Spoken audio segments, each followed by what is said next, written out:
Welcome to the Volunteer Nation podcast, bringing you practical tips and big ideas on how to build, grow, and scale volunteer talent.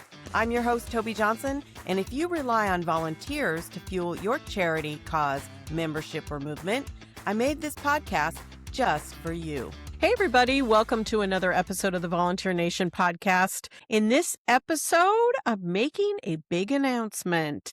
And if you read the episode title, you probably already know what that is. I'm taking a summer break. The first summer break in over 4 years. I've produced over 220 episodes of this podcast, which has taken about 4.5 years. And, I've been thinking about time, energy, how I'm spending it, and why we all need a break once in a while. So I'm going to share a little bit about that today. I'm also going to share what I'm going to be working on instead this summer, which I'm very excited about. I also want to share a few curated episodes that are some of my faves that you might want to listen to. If you haven't listened to all of them, there's some oldies but goodies that I want to call out for you. So that's what our episode is all about today. A few weeks ago, I sent this note to our Volunteer Pro Impact Lab members. I want to read it to you because it sort of encapsulates what my frame of mind is lately. So I titled it, the subject line of the email was "Working to Live This Summer." And in the body of the email, I said, whatever happened to summers? It used to be that we looked forward to with relish the dog days of summer. We used to plan out real time off, choose books to read, and set aside time to do absolutely nothing. I'm not sure when it exactly happened that summers became just another season of getting things done. Maybe we should put leisure time on our list of goals. Consider it an achievement when we actually exhale and enjoy the miracles around us. This summer, I'm going to give it a try to work less and enjoy the fruits of my labor more. After all, don't we work to live, not the other way around? So that was my note to my members. They're hardworking people. They're experts in volunteer engagement. They're doing amazing work in their communities. But I also think there's something in recent years that has really taken us away from a little bit of leisure time and leisure time without feeling guilty. And so, this year, instead of working to live, I'm going to live to work. Actually, instead of living to work, I'm going to work to live. I got that mixed up. But you know what I mean. So this summer, I'm taking a break from the podcast. As I mentioned, I've been doing this for about 4 years. I started my first podcast in April of 2022, and I couldn't believe it when I was reviewing my old episodes. I thought, are you kidding me? April 2022? Time really does fly. But I've decided this year to lean into my summer break. And so this will be my last episode for a while. I'm not sure when I'm coming back. It will be this fall sometime. And before I talk about what I'm going to be doing instead, part of it is obviously a little more leisure time. But before I talk about that, I want to thank you all for listening. If this is your first episode, please go back into our library and enjoy all of the 200 plus episodes I've recorded over the years. If you have been listening week after week, after I drop every Thursday our new podcast episodes, thank you so much for spending time with me. I really appreciate it. If you didn't listen, I obviously wouldn't podcast. So I really appreciate the folks that support this podcast and share it and talk about it and listen to it because volunteer engagement is important and the work we do in communities is essential. And I wanted to make sure as we, talk through this podcast and connect through this podcast that we are doing it in the most effective way possible, in a way that's pro-volunteer, in a way that is good for staff as well, in a way that helps us all meet our missions. So that's really been the intention of the podcast to date. So I'm going to take a break. I'm actually reducing my hours to 3 days a week, which is insane, but I've been working on it. It's been a little bit of a bumpy landing, I would say. It's hard to go from 4 or 5 days a week to 3 days a week, especially when your 5 days a week is usually more than 40 hours. But I've really been taking seriously the need to rest. And if you follow me at all, you'll know there's an episode, I'll have to link to it. I don't remember the episode number, where I talk about my challenges with long COVID and recovering from long COVID. And, I still feel those challenges sometimes. And my husband and I just moved to the West Coast. We're now in the Pacific Northwest full time. That my husband's retired now. I'm looking on the horizon for retirement at some point. But also we're just seeing how life is passing by. And we want to be able to live it and not be so head down in work that we're missing the important things like spending time with family, spending time with your partner, spending time with yourself, your own spiritual time. So it's all important. But I'm also this summer, I'm working on some projects. We're finishing up the Volunteer Management Fundamentals Live cohort. Shout out to our students. They are doing amazing work, and it's such a great group to work with. We have a few more coaching calls this month, and then we'll be closing out that cohort. But also, I've decided to return to my book. And I'll link to the episode where I talk about my book. Actually going to talk about it now, but where you can get a full rundown. It's episode 80. Now, that tells you how long ago I started this book. Episode 80, a sneak peek of my new book for volunteer leaders. And the book is something that I started working on about 3 years ago.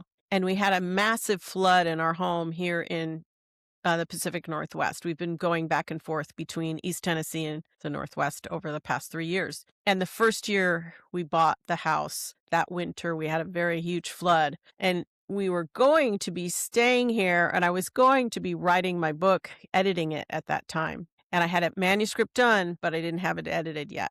And unfortunately, we had this huge flood. Then I sort of came down with long COVID. Long story short, 3 years later, here we So this summer is really the summer where I make space for that creative endeavor. And it does take headspace. It takes a lot of headspace actually to be creative and not write a book like you would write a blog post. So this book, if you're interested and want to indulge me a little bit, there's a central question to it. And it's really designed to help volunteer leaders and leaders in the making conquer their doubts, build their confidence, and make impact for the greater good, all while working in harmony and synergy with their team. That's really what the book is about. So it's for volunteers who lead. And I have met so many volunteers throughout my trainings with board members, committee members, chapter leaders, association, special interest groups, sections, you name it,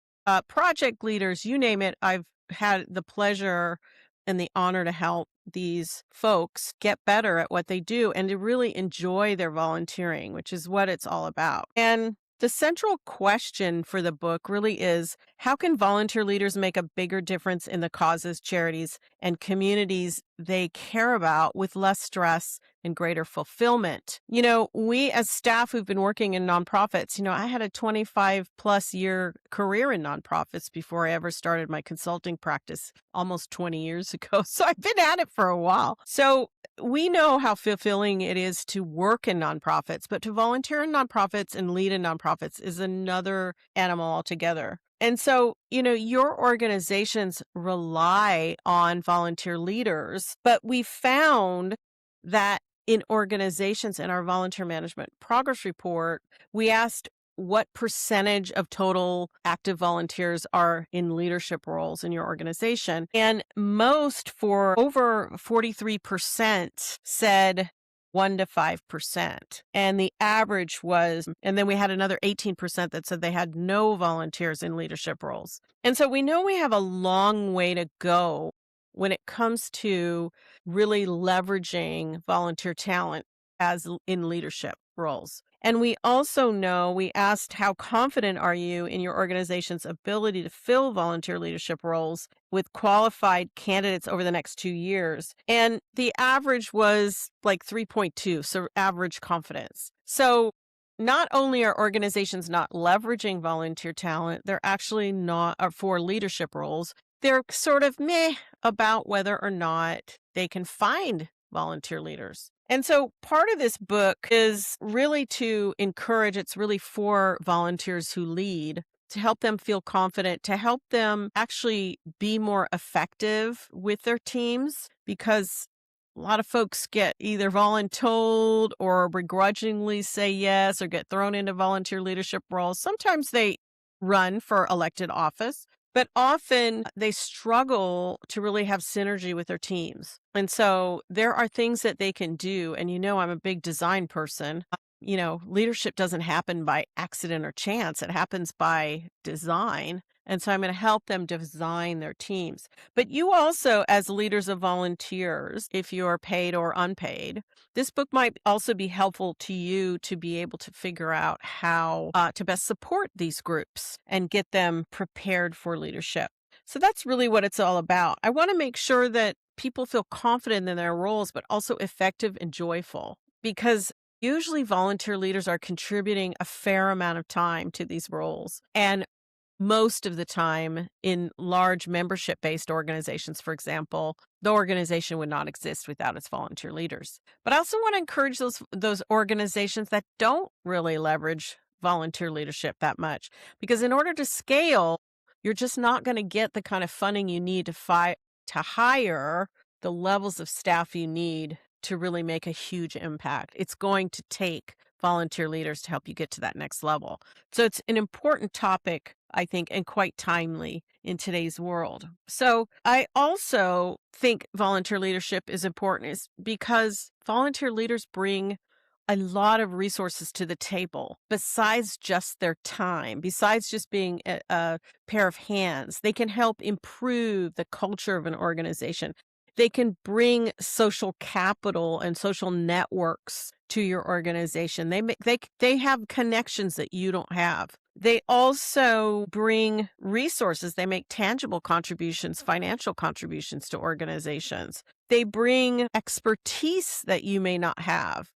Generally volunteer leaders have some level of expertise that they can leverage. So, this is a book for them, but it also can help you. And so I hope over the next few months, I'm going to be working with my publisher, and I'm going to be working inside, because I'm a huge fan of coaching and training. As you know, I do it for a living, and the teacher also needs teaching. The coach needs coaching. So I'll be working with a coach and a group of authors who are also working to finish their manuscripts. So I'm excited about that. I walk my talk when I believe in continuous improvement, and I believe in making ourselves better as we move forward in our careers. I do that myself as I go along in my career. So this is my message to potential readers, and particularly to volunteers who lead. And I'll just share this with you. This is all the thinking I've been doing as I focus my book down on my ideal reader. So if you're a volunteer who's passionate about your cause, your contributions are invaluable to the organization and people you support.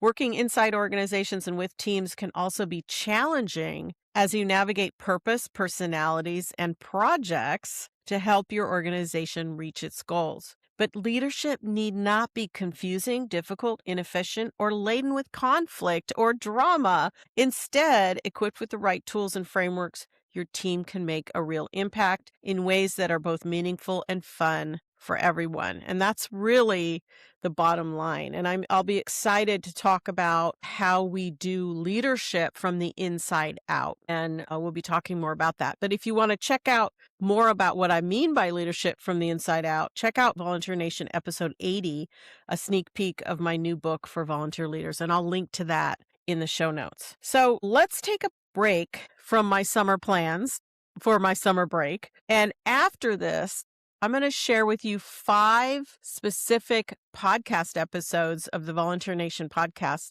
that can help you think differently about leadership. So they're all around the theme of leadership. And if you're going to miss this podcast over the summer, maybe not. Maybe you're like, thank goodness, I need a break from Volunteer Nation.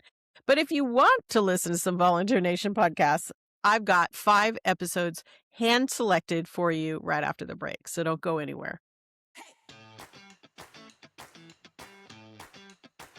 Hey friends, have you ever felt overwhelmed and unable to focus on the right things at the right time? Maybe you're not even sure where to put your time and energy to get the most traction with your volunteer program. Well, guess what? We've got a tool that can help you. It's called the Volunteer Strategy Scorecard. In about 3 minutes, you can get a PDF report that helps you understand where your gaps are, where you can focus energy to get big traction, and what your maturity levels are across 5 domains of volunteer engagement. It's a super cool tool. It's taken us a while to get it out, so I'm really excited it's finally found its way into the world. I hope you'll check it out. Just click on the link inside the show notes or in the link in the comments below and get started. Again, it only takes 3 minutes, and then you can get a lot of clarity on your next steps.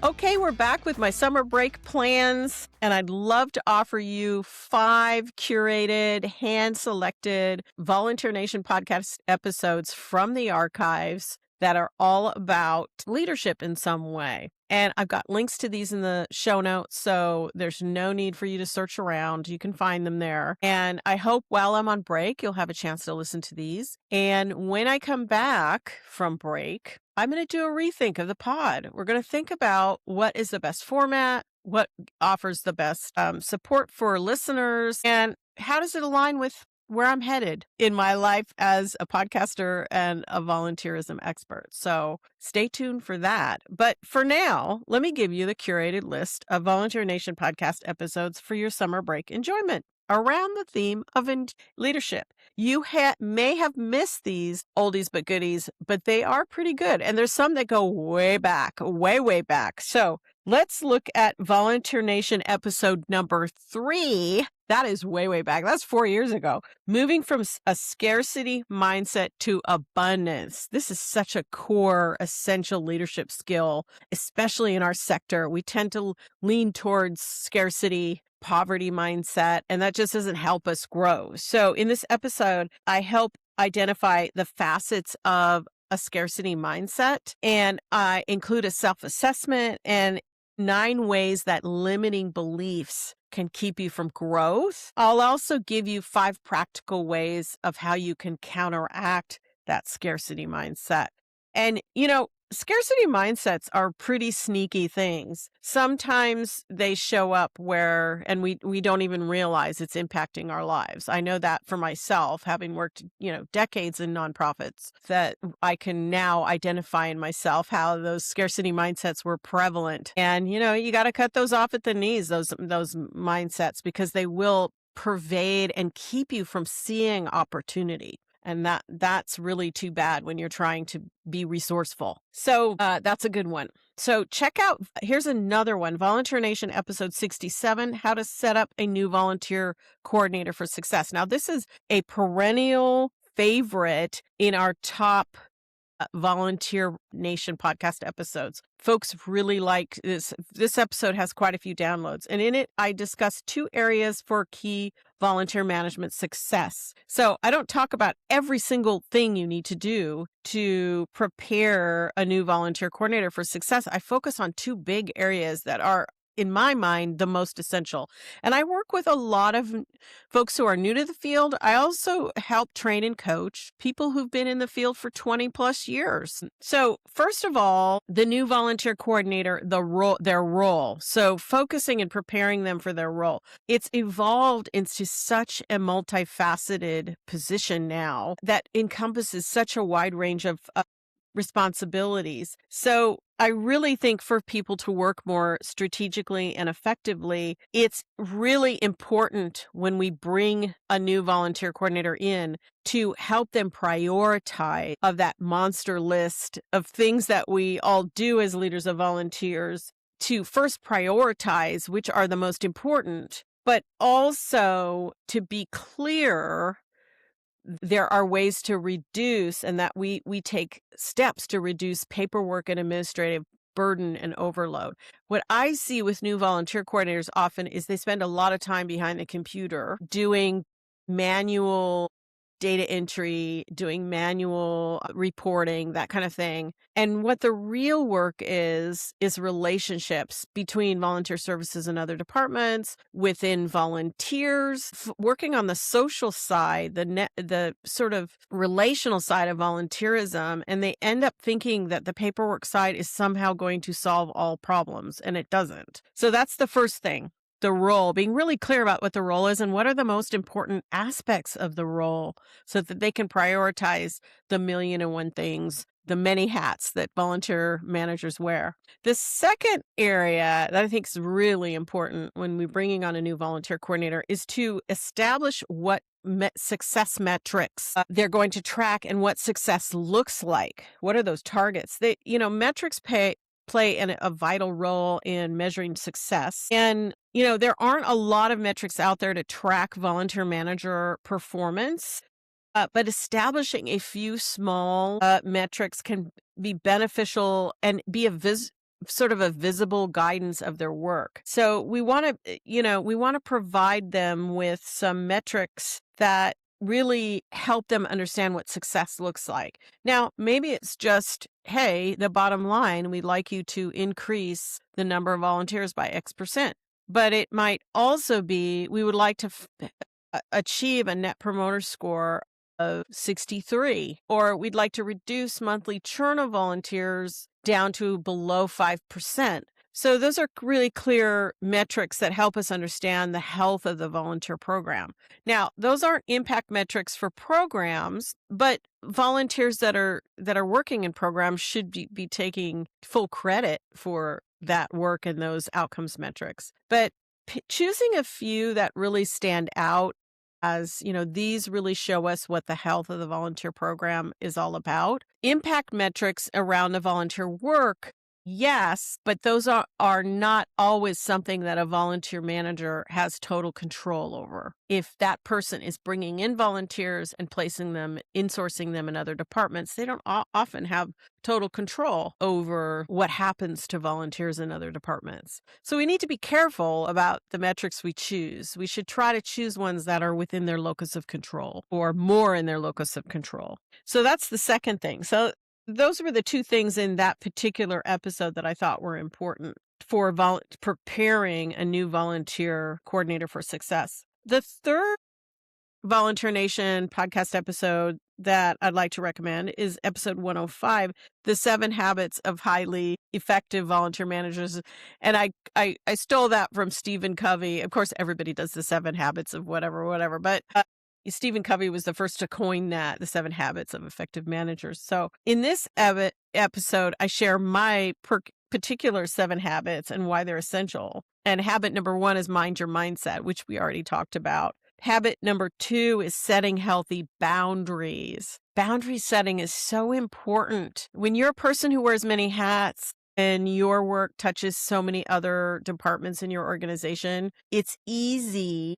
And as a middle manager, which volunteer managers often are middle managers, it's easy to get pulled in a million and one directions. And so setting healthy boundaries is so important to, when you say no, when you say yes, and how you say no and how you say yes. So check out that episode. Habit number 3 is being strategic, and I talk about what that means. Habit number 4 is know your numbers, and I talk more about metrics. Habit number 5 is sharing the load. So it really is about letting go and delegating and working as a team. Habit number 6 is about working on your program versus in your program, and I share what that actually means. So it's not about reactive, it's about proactive program development and setting aside time for that. And then habit number 7 is sharpening the saw, which is all about staying on point around today's best practices in leading volunteers. So check that out for more of my details on those habits, but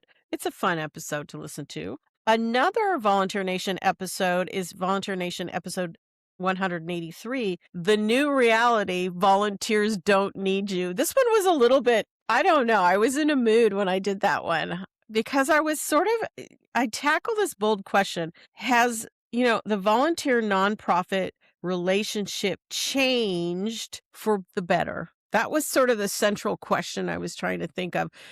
Has this changed? Are organizations taking advantage of volunteer, or has the market changed, or what's going on here? Why are we seeing a drop in volunteer participation, volunteer preferences, those kinds of things? So I argued in that episode that societal expectations and volunteer trends evolve. I think that's a given, and explain why the landscape today looks so much more like a buyer's market. So volunteers are in the driver's seat, where volunteers have countless options and really expect meaningful, flexible, and well-designed experiences. So I talk about the rise of informal volunteering, the growing need for adaptable roles, all of the trends that you've probably heard from other folks. This was a couple years ago that I started talking about this, but I also talk about, volunteers can do a lot of things on their own without organizations. So we really have to have a value proposition for people in our community that is appealing and makes sense for people who want to make a difference. So I talk about also how to create engaging modern experiences that attract and keep the best volunteer talent and stay relevant in this new era of volunteerism. So I don't just complain about like volunteers don't need you, it's changing, y'all need to adapt. I give you some advice on how to adapt and where you might adapt. So the final Volunteer Nation episode I want to share with you is Volunteer Nation episode 62, 10 Ways to Create an Exceptional Volunteer Experience. One of my favorite topics of all time is like designing for the volunteer experience. It's just so much fun. Not all volunteer experiences are the same. If you've ever volunteered for different organizations, you know that. But I talk about some ways to not only improve the volunteer experience, but also learn from volunteers' lived experiences and talk a lot about connection, being social, belonging, and why it's not good for volunteerism to feel like paid work, because it's not. That's not the same motivation at all. Volunteers do not volunteer because they enjoy working for free. They want to make a difference. It's a totally different motivation. So when we think about improving the experience, we have to get out of the employee transactional for hire type of mentality and really think about how are people making meaning in their lives? How is volunteerism? What is the role volunteerism plays in their life? Because it's not a transactional one. And so we should stop treating volunteerism as a transactional enterprise. So anyway, that's my fifth and final curated episode for you around the theme of leadership. So I hope those have been helpful. I'm really looking forward to this break. I will come back in the fall and let you know where I'm at with the book. I should be done with editing. I'm using you as my accountability partner right now. I hope you don't mind. But I'm putting it out there in the universe. The book will be done for the next month or 2 or 3. Going to be head down. I've pretty much cleared the decks of most of my work, except for our Volunteer Pro Impact Lab and a few speaking gigs. But other than that, it's full speed ahead with this book. So wish me luck. You don't really need luck. What you need is commitment and creativity. And I'm making space for that. So I'm excited about it. If you haven't made any plans for your summer break, I hope you do, because our most creative selves cannot emerge if we are head down, constantly working on deadlines and constantly trying to strive and achieve. Our headspace actually needs to get cleared out from time to time, and we need time to just sit. And, that's what summer break used to be all about. It was just sitting and relaxing. And no one ever felt guilty about laying on the grass and looking at the clouds and imagining what the shapes were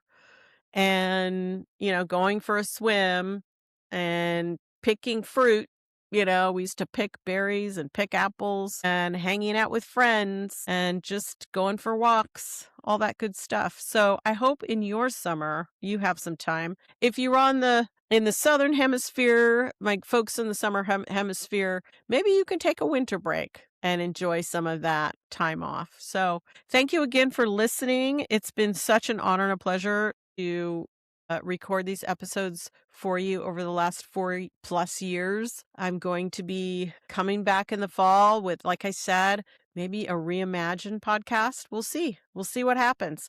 I don't know because don't have the creative space yet, but once the creative space is there, the juices will start flowing and I'll come up with some ideas. So I hope you all are getting your time off, and I hope these episodes will help you. We have a huge backlog and library of episodes, so there's always something that you can listen to for inspiration. So if you like this episode, I'll say this for the last time of this round of episodes, please share it with a friend. If you liked our podcast, please share it with a friend. If you found it valuable, please share it with a friend. Rate and review us. We're still going to be around. The podcast isn't going anywhere. So I love those 5-star reviews because it helps us be seen and heard by more people. And yeah, that's all I got for today. I hope you're doing well, and I will see you next time, sometime next fall on the Volunteer Nation. Take care, everybody. Thank you for listening to this episode of the Volunteer Nation podcast.